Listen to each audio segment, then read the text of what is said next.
Since Fabric apps dropped, the debate has been the same. Goodbye, Power BI. Reports are dead. And every time, my reaction is the same. Come on, not again. Microsoft already explained this. Reports remain a core analytics experience. But you're probably thinking, okay, then when do I build an app? And when do I build a report? So today I'm showing you the 5 golden rules to choose the right one. In Rule 3, I used to argue the opposite. Rule 1, analyze or act. If they open it to understand the numbers, compare months, filter a region, explore a trend, that's analysis, and you should build a report. If they open it to run a process, approve, assign, or resolve something, that's an app. Here's the test I use. Watch what happens after the insight. If the user reads the number and then switches to another tool to act on it, maybe there's a chance to create an app. For example, you've probably built a monthly sales review. Filter by region, compare against last quarter, spot the drop, close the file. But they only need to validate a strategy, and that's okay. The report is doing its job really well. Now the stockout list in supply chain, same tables underneath. But someone has to pick a different supplier, reassign the order, and write down why. Nobody there is analyzing anything. See the difference?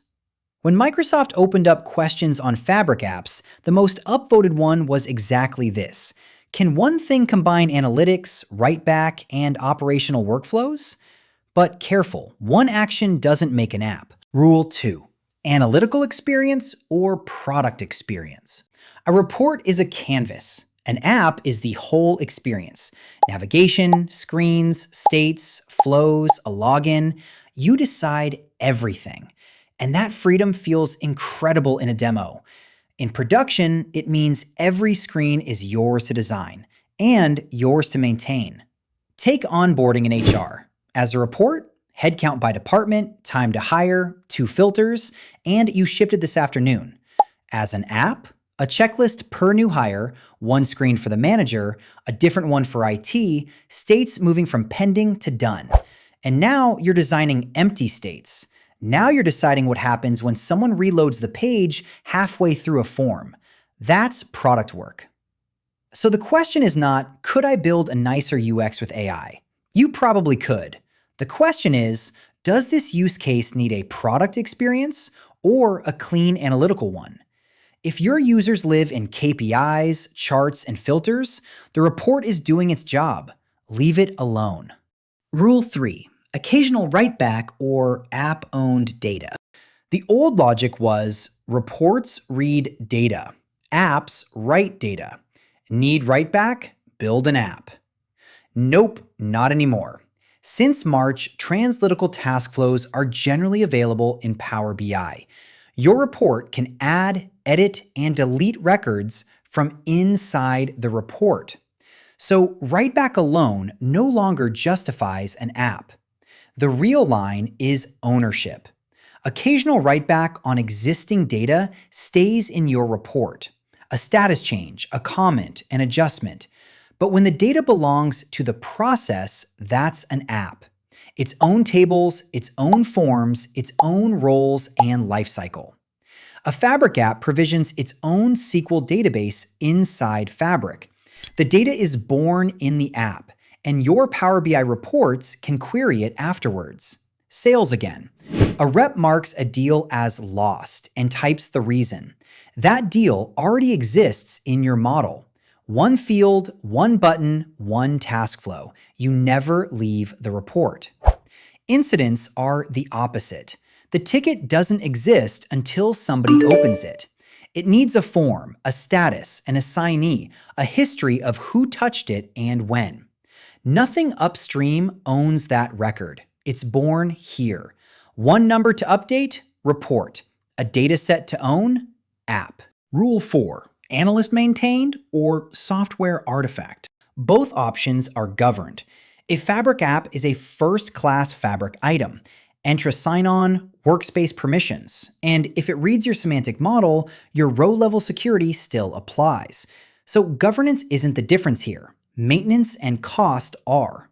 A report is analyst maintained. themes, certified datasets, a refresh schedule. Any Power BI developer on the team can open it and fix it. A Fabric app is a software artifact. It's TypeScript in a repo. Builds, deployments, dependencies. Touch the database schema directly, and you can break the app because the code is the source of truth. Put the two side by side, and the decision makes itself. On the left, a report, one file. You open it, drag a visual, publish, done. On the right, the app, a folder of TypeScript files, a package manifest, a dependency tree, a deploy command. Adding one field to a form means editing a model file, running a build, and shipping it. That's a pull request. Neither one is worse, but only one of them needs somebody who reads code at 8 in the morning when it breaks. If nobody on your team can own code, you should not choose an app. Rule 5, scale or impact. Hundreds of users reading the same numbers is the problem Power BI already solved. Repeatable, controlled, cheap to maintain. Don't reinvent it. An app earns its place when one specific process creates real value. The experience or the action moves a number that matters. Put numbers on it. 400 people opening the same sales dashboard every Monday? That's a report, and it isn't close. Rebuild that as an app, and you're maintaining a product for 400 people who only wanted to read a number. Now flip it. One planner allocating supply for the whole quarter, in a process the company actually feels. One user, enormous impact. That's where an app pays for itself. And right now, the math is strict. Fabric Apps is in preview, region limited, internal users only through Intra, and it runs on your Fabric capacity. That's fine for one high-value internal process. It's a bad deal for showing 4 KPIs to the whole company. So, the 5 questions. Analyze or act? Analytical experience or product experience? Occasional write-back or app-owned data? Analyst maintained or software artifact? Broad reporting or one high-value case?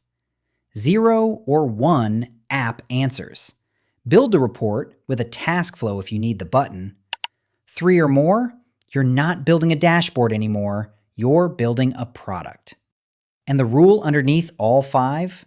An app's freedom isn't free. Choose it when the process deserves it, not when the demo impresses you.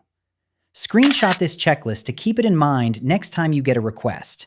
If your case just failed the test and you still want to see what a Fabric app really is, the full walkthrough from capacity setup to a deployed app, you'll find it in my last video.